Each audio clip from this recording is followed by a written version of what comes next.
Alright, so this is just going to be a quick review of the study guide for Exam 3. I'm going to go through here and hit some of the highlights, but if you have questions, please let me know. So Exam 3 is going to be multiple choice, true, false, and matching. You do not need a proctor for Exam 3, but you will need a proctor for Exam 4, so go ahead and be thinking about making that appointment. Exam 3 is going to cover our lectures on adolescence and young adulthood, and then also our lecture on work, leisure, and retirement. So lots of content for this exam to kind of go through and touch on this. We do see during adolescence growth spurts are happening. So we have these rapid increases in height and weight, usually girls hitting this growth spurt before boys do. Talks about reproductive changes, so we have things that mark the beginning of fertility, so for example women starting their period, that kind of thing. But then also we see some secondary sexual characteristics, so things like facial hair in males, breast development in females. Talking about brain growth in adolescence, so the synaptic pruning continues to be happening, so those connections that are not being used can be lost. Myelination, so having your axons being more coated in that fatty sheath that increases the speed of transmission. That's something that's continuing to happen. Remembering that the frontal lobe of the brain is not fully developed until around age 25. We talked about how women are likely to begin menstruating later if they are in a less stressful environment where things like nutrition are adequate. But especially in places where things like very stressful situations, especially stressful parent relationships, essentially there's stress hormones that are released that then tell the body, hey, you're going to have to be an adult now. And then because of that, a person might start their period a little bit earlier. Talking about psychological aspects of adolescence, the theme throughout adolescence often involves trying to understand your identity, and that's something that's going to be coming up here when we talk about social development of adolescence. Nutrition and eating disorders, we talked about how there is rapid growth happening, weight gain happening here that needs to be supported by healthy eating. Of course, adolescents often eat a lot of empty calories. But one thing to think about here is that eating disorders can happen. They're more likely to happen in girls. We talked, I believe, about anorexia and bulimia primarily, which can both involve a distorted view of yourself and of food, but also they are a little bit different. Anorexia involving basically starving yourself, so a person is usually substantially below weight. Versus bulimia, where a person has maybe a restrictive diet on average, but then they engage in these binging and purging episodes where they eat a large amount of food in a short period of time and then try to compensate for that, which could involve vomiting, laxative use, or it could be something like excessive exercise, that kind of thing. So these eating disorders are more often in women and may come up during adolescence, and so it's definitely something to be keeping an eye on. As far as cognitive development goes, we talked about how there are some particular areas where teenagers might know more than the rest of us, maybe as far as things like technology goes. Certainly there is something to be said for wisdom that you gain as you get older, but younger people may have certain areas of knowledge that are more advanced than older individuals. Metacognition involves thinking about thinking, so being able to understand the strategies that you're using for problem solving, studying, and being able to evaluate whether or not those strategies are good. We talked about moral development, the general idea being that in the beginning you go through this stage where you're just doing the behavior to not get a punishment or to get a reward. And then you move past that into the, I'm going to do this behavior because it's right to follow the rules. But it's someone else's rules, not your rules. And then finally you get to this post-conventional point where you say, I'm going to follow these rules because they're my rules about what's right and what's wrong and what's good and what's not good, right? Okay, that's the general theory. You can go back and look over these some more. Social development, as I said, during adolescence, definitely Erickson would emphasize identity. Identity is important at other points in time, but especially during adolescence, you're trying to figure out who am I and who do I want to be, and you might try on some different personalities and selves for a period of time to see how you like them. Self-esteem is something that varies a lot depending on a person's situation. Oftentimes it can go down a little bit at the beginning of adolescence, bullying, puberty being an awkward time, and then often that goes back up later in adolescence. There's a stereotype that teenagers don't get along with their parents, but research says actually the majority do get along with their parents, although for some this can be a very rocky relationship that might require some type of intervention. Most teenagers have some kind of romantic experience here, which may or may not be a good thing. We had an activity where we kind of debated that. As far as sexual behavior goes, we do see that there are certain things that make a person more likely to engage in sexual behavior during those teen years. And this can involve things like parents not monitoring, peers, and a culture that encourages teenage sexual behavior, parents being more permissive in their attitudes towards sexual behavior. But we also talked about dating violence. I think that teenagers don't always have a good understanding of what love is supposed to look like, and so it's very important to educate teenagers about that.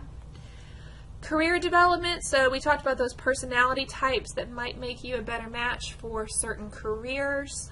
Oftentimes teenagers do have part-time jobs. This can be a good thing if it's very part-time, but as the person starts working more and more hours, we can see this harming the person's academic functioning, as well as physical and mental health can also be impacted there as well.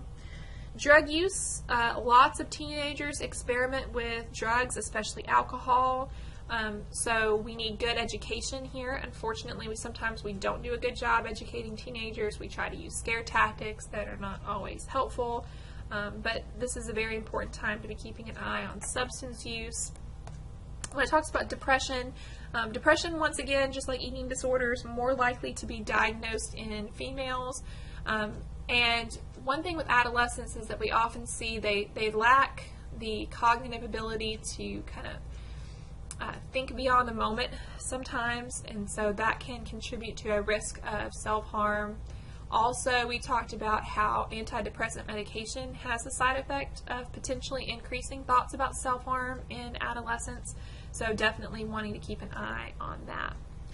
We talked about delinquency behavior, about conduct disorder, and how this can go on to antisocial personality disorder.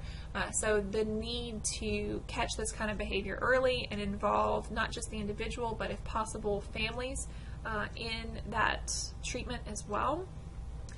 Moving into young adulthood, we talked about how there's not necessarily a strict rule about what makes you an adult. We might have this emerging adulthood period where you're kind of sort of an adult, maybe from 18 to 25-ish, and then after that you have more responsibilities and maybe you consider yourself a full-fledged adult. We have more people going to college now than ever before, which might also be part of the reason why advanced degrees, graduate degrees are becoming more necessary. Developing intimate relationships, very important during this stage, which is going to also be a theme in our social development lecture. Quarter life crisis, kind of similar to a midlife crisis. What am I going to do with my life? What do I want to be when I grow up? That kind of thing.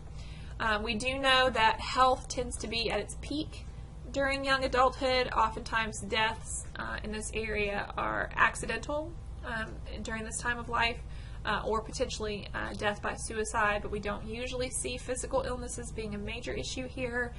Although substance use continues to be a concern, nutrition continues to be a concern. Fluid versus crystallized intelligence. So fluid intelligence is kind of the things that you measure on an intelligence test. Basically, are you able to think abstractly and quickly?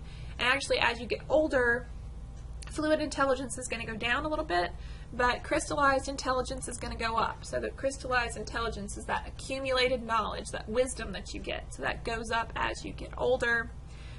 And then you're trying on different potential versions of yourself, and do you feel like you have control over your career? Do you feel like you have control over your health? Maybe it's not important how much control you actually have. Maybe it's more important whether or not you think you have control, and that impacts your behaviors. So we said that intimacy is something that doesn't necessarily have to come from a romantic relationship, could come from a friendship. You're probably looking for someone that you can have that intimacy with, but also someone who has maybe similar hobbies, similar interests.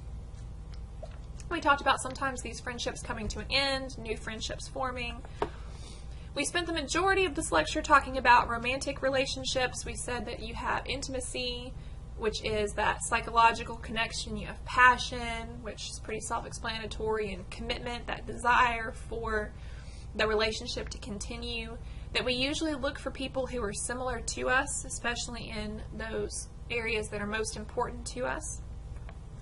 We are starting relationships in different ways, and so this can include things like online dating, becoming more and more popular. Of course, you need to be cautious with meeting people online.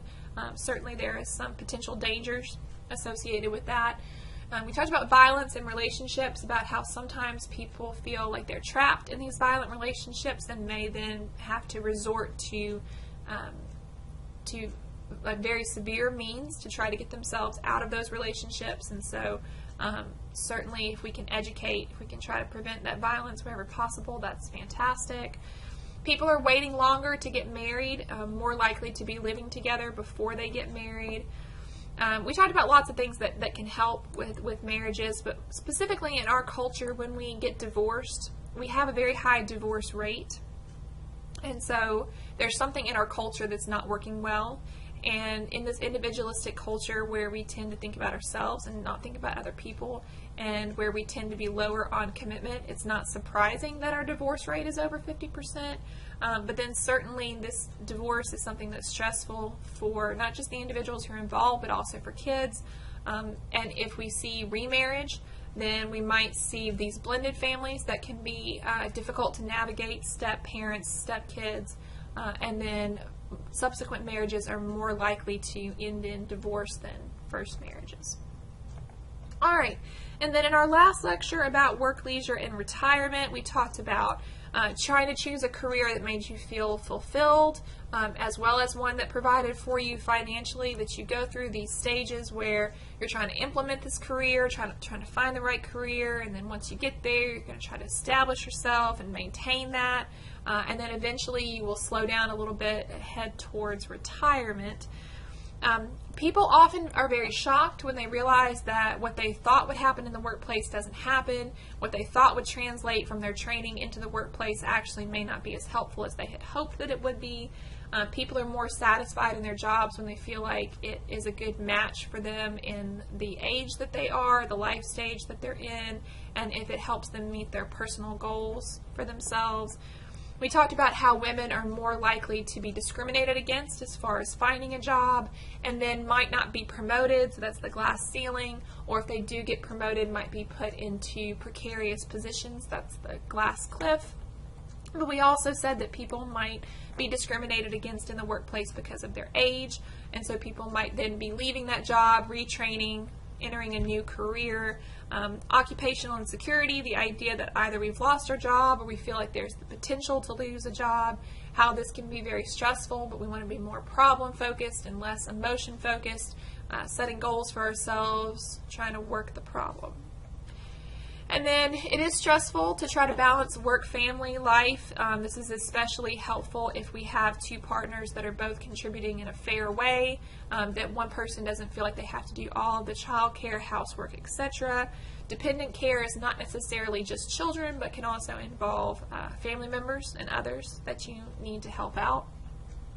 We talked about the importance of having hobbies, about how this is good for your physical health, it's good for your psychological health, it can help reduce the risk of dementia. The type of hobbies you enjoy is probably related to your personality and perhaps fairly stable throughout the lifespan. Alright, so this has just been a quick review of some things that jumped out to me about this material, but as always, if you have questions as you're studying, please let me know, and I will talk to you guys as we start the material for Exam 4. Y'all have a great day.